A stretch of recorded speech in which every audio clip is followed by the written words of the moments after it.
Welcome to Agri-Pulse Newsmakers, where we aim to take you to the heart of ag policy. I'm your host, Lydia Johnson. This week's guest is Illinois Democratic Congressman Eric Sorensen, a member of the House Ag Committee. He joins us to discuss reconciliation, downsizing at USDA, and opportunities for biofuels. But first, here's this week's headlines. Farmers are feeling slightly more optimistic despite continued uncertainty over President Trump's tariff plans.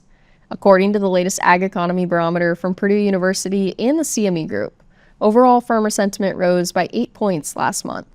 70% of those surveyed say the president's use of tariffs will strengthen the country's agricultural economy in the long run. However, 56% say those tariffs will have a negative impact on their farm's income this year and will make it more difficult for them to get needed inputs. Ag Secretary Brooke Rollins says USDA will unveil its reorganization plan next week, and it won't be as drastic as many have feared. USDA says about 15,000 employees have taken buyouts since President Trump took office. She notes the department usually loses between 8,000 and 10,000 employees each year. Rollins said there are no plans to cut any Farm Service Agency staff or Forest Service wildland firefighters. And finally, House Ag Committee Republicans have been negotiating a package of spending cuts to include in the sweeping budget reconciliation bill. Cuts from nutrition assistance could help pay for some top priorities for farmers, including increased spending on commodity programs and crop insurance. But the committee doesn't have an easy task. The Ag Committee is required to cut a net $230 billion in spending over 10 years.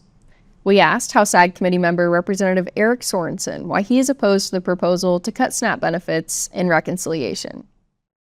Well, look, I mean, we're coming out of a pandemic where, the worst thing that has happened in my community that continues to happen is the high cost of food. You go to the grocery store and it's not just that a dozen eggs spiked up. It's that the cost of everything, more and more people are having a tough time today. I don't think this is the time to be playing around with people's ability to be fed, for their ability to eat.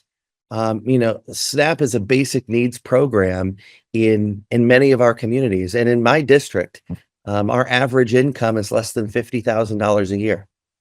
My district is not Chicago. My district is rural.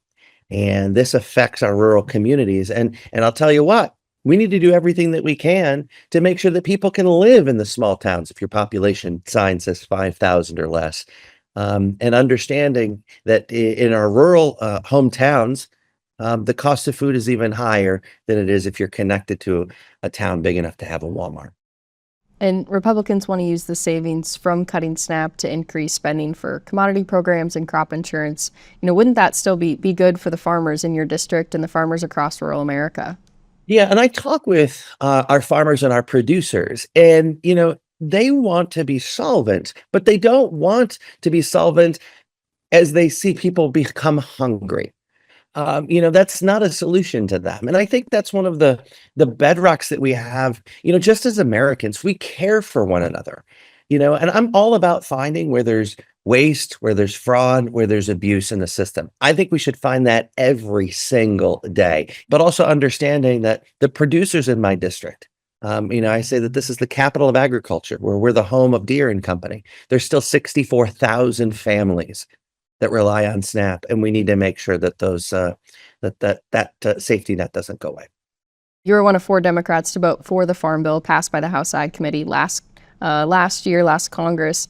Do you think that Chairman Thompson can find enough votes for a full Farm Bill later this Congress after dividing the Farm Bill coalition in reconciliation? Well, look, one of the things that was a benefit when I voted yes for the GOP Farm Bill, it opened up the dialogue. I got to know Chairman G.T. Thompson. I know him to be a good man. I know him to be one that wants to do what's right by producers all across the country. He believes in agriculture as much as anybody else, right? And so one thing that I hope doesn't happen is that we have the extremists in their party take hold of this, decide that they're going to take out pieces out of the Farm Bill, throw it into reconciliation, push it on through, and then there's nothing left. The case in point here is we need to make sure that this 5-year Farm Bill never gets pushed down again. We need to make sure that it's a 5-year Farm Bill and it always gets done. but I don't want to see the value be taken out of it. Because if the value gets taken out of the farm bill, then there won't be the consensus. We won't be forced to work together anymore. If that just gets taken out and now there's always this mechanism to do it in a very partisan way, that doesn't do us any good. And it wouldn't do us any good if the Democrats were in control either, right? So we need to make sure that we keep a farm bill that is valuable, that we're going to make sure is bipartisan. We get that through the House. And I'm optimistic that if we do that, I'll be able to vote for it again. And so it's my hope that the chairman does that. We'll be back with more from Congressman Eric Sorensen right after this. These are the farmers and ranchers who help build the America we depend on, and Farm Credit is here for them, supporting rural communities and agriculture with reliable, consistent credit and financial services.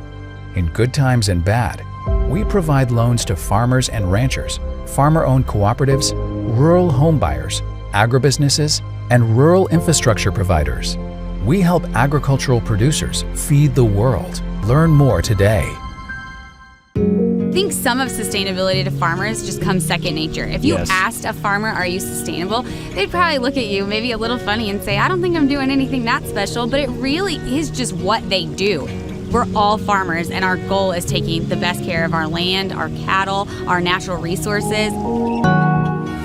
This is my sustainability story.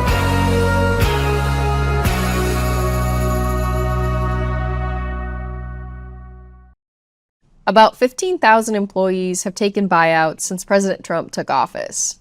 We asked Illinois Congressman Eric Sorensen how he thinks the cuts could impact the department and producer services.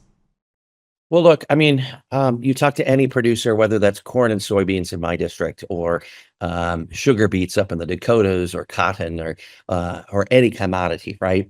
I have not talked to any producer that is expecting to make a good profit this year. And so now on top of that, we have cuts to the USDA, and this further burdens, and I would even go so far as to say it hurts farmers and millions of Americans that our farmers are helping to feed. We're losing access to grants today. And this is funding that upgrades farms and helps people stay in business. Also, I want to make sure that the grant funding gets to the farmer, because I need the farmer to have a couple extra dollars in their pocket so that they can buy the John Deere implements that are built by union labor in East Moline, Illinois.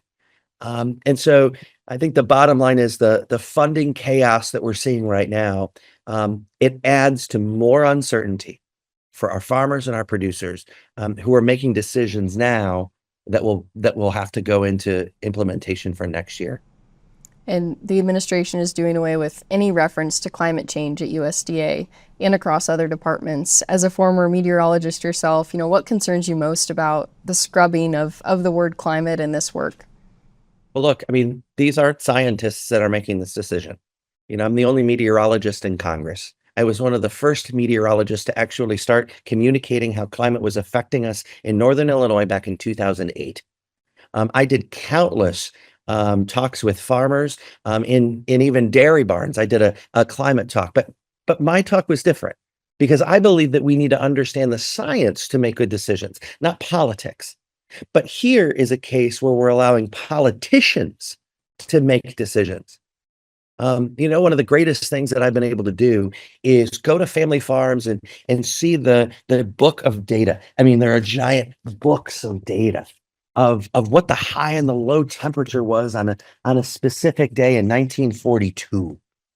Okay. Farmers have been paying attention to the weather for generations and generations, right? They have the record books. They see that things are changing.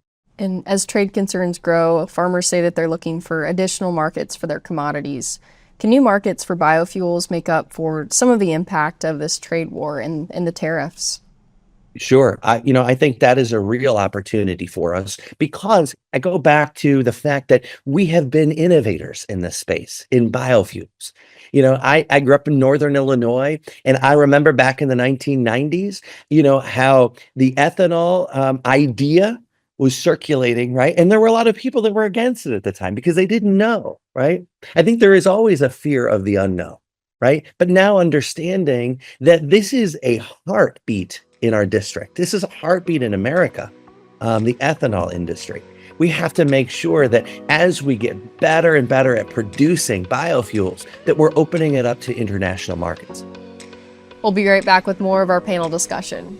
But first, Andrew Huneke looks at the number of employees who have left USDA through the buyout in this week's Ag by the Numbers. More than 15,000 USDA employees have taken buyout offers and left the department. That represents about 14% of the department's workforce. This chart breaks down the 5 areas of USDA that have seen the most employees leave by taking a financial incentive offer. More than 4,000 employees have left in both farm production and conservation and the Forest Service. 3 other mission areas have seen losses of more than 1,000 employees: marketing and regulatory programs, research, education and economics, and rural development. Ag Secretary Brooke Rollins says she's working to make the agency more efficient, in line with President Trump's goal of shrinking the federal workforce. She says the department usually loses about 8,000 to 10,000 employees a year from attrition. She also says the department will protect staffing levels in some key areas, including Farm Service Agency field offices. She says the department will unveil its reorganization plan next week, and it won't be as drastic as many have feared. For Agri-Pulse, I'm Andrew Huneke. Trial lawyers are using a discredited report from a World Health Organization subagency to attack a safe, American-made weed-fighting tool. This critical tool helps keep your food costs down, and without it, food inflation could double. Stand with American farmers and keep trial lawyers' greed out of our farms and food supply. Fight back. Call your local representative. Clean Fuels Alliance America is leading the way toward cleaner air, stronger local economies, and reduced dependence on fossil fuels. The industry uses more than 1 billion pounds of soybean oil every month to produce clean fuels. Biodiesel, renewable diesel, and sustainable aviation fuel deliver immediate reductions in greenhouse gas emissions in heavy-duty transportation industries. We're growing better, cleaner fuels for today and tomorrow. Welcome back. This week's panel discussion will focus on changes to the Agriculture Department through downsizing and how SNAP recipients and states could be affected by the House Ag Committee's reconciliation cuts. We're joined by former USDA Undersecretary Robert Bonney and Angela Rachidi with the American Enterprise Institute. Robert, we'll begin with you. Ag Secretary Brooke Rollins confirmed this week that 15,000 of the about 100,000 USDA employees are leaving the department with buyouts. How do you believe this downsizing will affect the department? I'm really concerned about USDA. I'm concerned about the loss of really good people, senior people, people that have devoted their life to agriculture and the mission at USDA. I'm concerned about our ability to recruit new people. We obviously early on fired a bunch of the probationary employees, had to bring them back. We put a cloud over USDA. It's going to be much harder to recruit good people, good young people into the department. And we're losing some of our most important senior people. I'm very concerned about the impact that's going to have on morale, the impact to how we deliver the mission. You know, I think about things like how after following disasters, how we have to rely on our staff, field staff, Forest Service, NRCS, FSA to deliver programs for our farmers and ranchers. We're not going to be able to deliver the same level of service. And honestly, I'm frustrated with the process. I know a lot of folks are. We understand there's a plan coming out next week to talk about a reorganization. I think it's pretty simple to think that we actually ought to have the plan before we do the firings and before we push a bunch of people out of the organization. Secretary Rollins insists that the department is, protecting these services to farmers and moving staff closer to them. Specifically, how do you think farmers and producers will be impacted by these cuts, and how could their services be affected? Well, I can tell you from experience, take Hurricane Helene. After Hurricane Helene, I traveled to several of the affected states. In that instance, and in every other instance post-disaster or just normal day-to-day USDA operations, I never had a farmer complain that there were too many staff in the office. Had a lot of folks complain that they needed more, that our staff needed help. And we tried to do a lot to both bring in more people and actually pay the young people more so they could make a living out of it. There's no question that this is going to impact our ability, USDA's ability to deliver programs. There's no question. And our ability on the conservation side to deliver technical assistance, to partner with hunting and fishing groups and others is going to be severely impacted. Our ability to deliver disaster programs.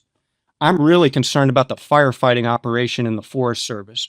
We are losing senior staff that help to manage those wildfires. We're losing young people that hold red cars that actually go out and do the firefighting. We're losing people that do the forest management on the front end. The impacts to the Forest Service, NRCS, Farm Service Agency, APHIS are going to be enormous. And I don't think the Secretary of the Trump administration has thought this through. And Angela, when we look at the biggest topics in Congress right now, the House Ag Committee has been instructed to make $230 billion in cuts, which will likely come from the SNAP program. How are these cuts going to affect people that rely on SNAP to themselves and affect individuals and affect their families? Well, I think it's important to kind of understand the context that these cuts are being discussed. And so it's about $230 billion over 10 years, so about $23 billion per year. And we're talking about a program that has grown tremendously over the past decade, couple of decades. In terms of expenditures, it's over $100 billion per year now. In constant dollars, that's about 100% more than it was even a decade again. So expenditures have really doubled in the last decade. And so I think that it's important to really think about how has this program grown, and are there opportunities to make cuts from the perspective of being good stewards of public dollars and ensuring that dollars that are dedicated towards nutrition are being used wisely. And so when the question comes up, well, how is this going to affect families? I think that there's a lot of opportunities to really target this program to those who are most in need, address things that have things like fraud, abuse, areas where this program maybe is not as efficient as it could be, so that then families can be better served. We'll be back with more of our panel discussion right after this. I think some of sustainability to farmers just comes second nature. If you asked a farmer, are you sustainable? They'd probably look at you maybe a little funny and say, I don't think I'm doing anything that special, but it really is just what they do. We're all farmers, and our goal is taking the best care of our land, our cattle, our natural resources. This is my sustainability story.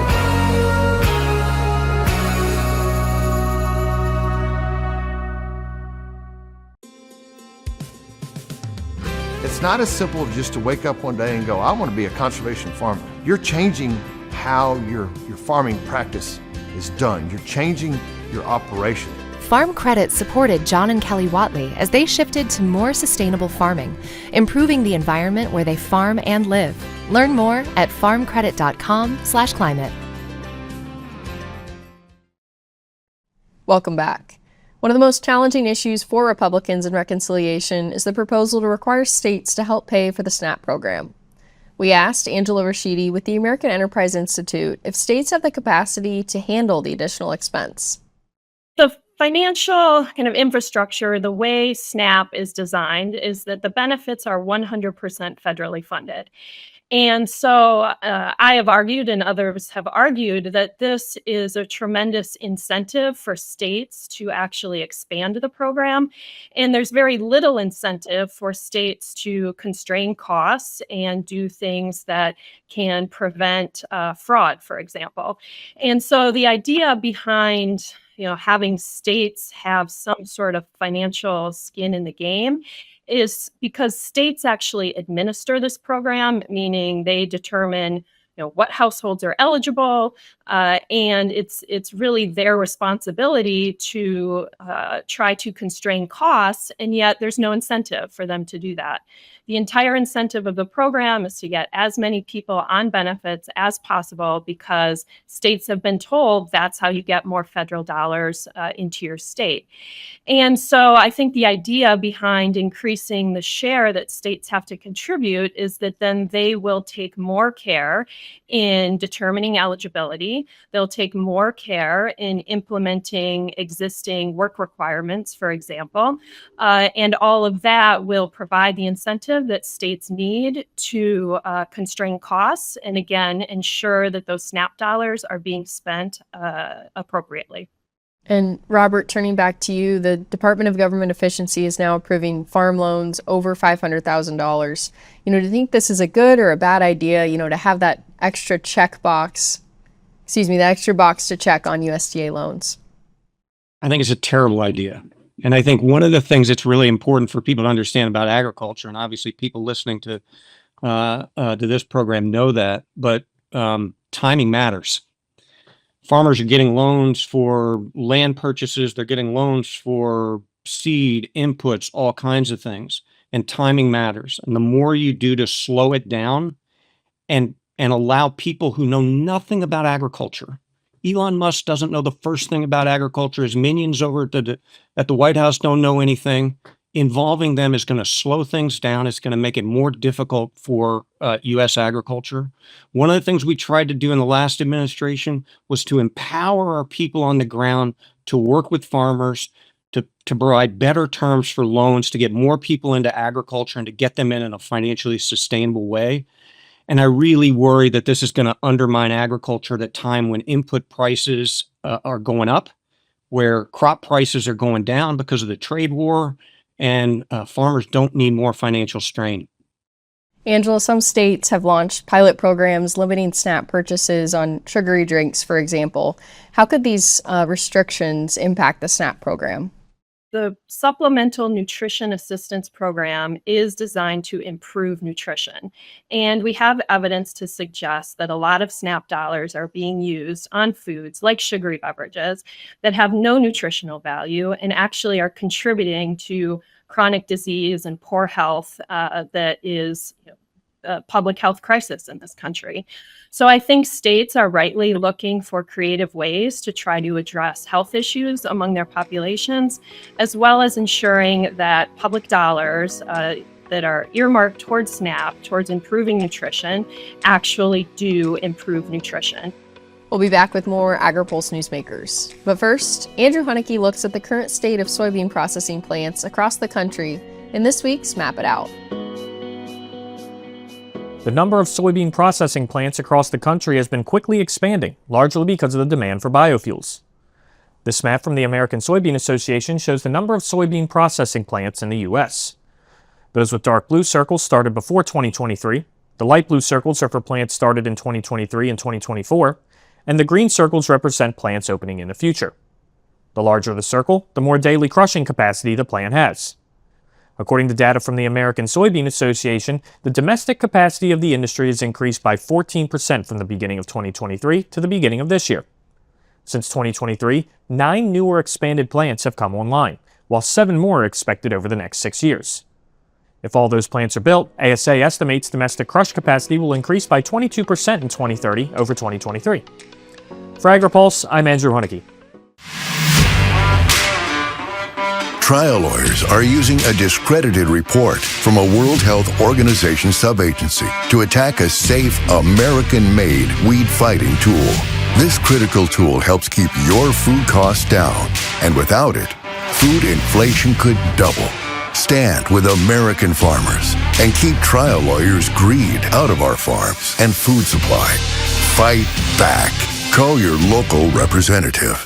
Clean Fuels Alliance America is leading the way toward cleaner air, stronger local economies, and reduced dependence on fossil fuels. The industry uses more than 1 billion pounds of soybean oil every month to produce clean fuels.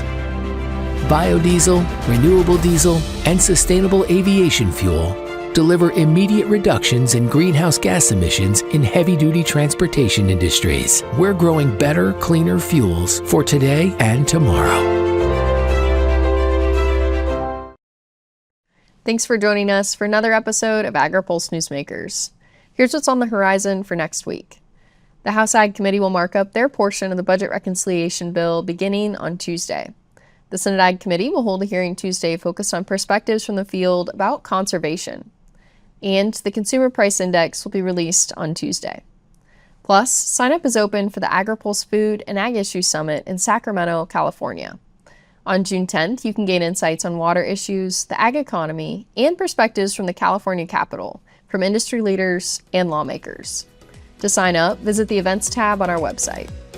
For Agri-Pulse, I'm Lydia Johnson. Thanks for watching. Newsmakers is a production of Agri-Pulse Communications. You can also find our new content on YouTube and wherever you get your podcasts. And don't forget to follow Agri-Pulse and our correspondents on social media to get breaking news and more. For agriculture, trade, food, environment, and regulatory news, your source is agripulse.com.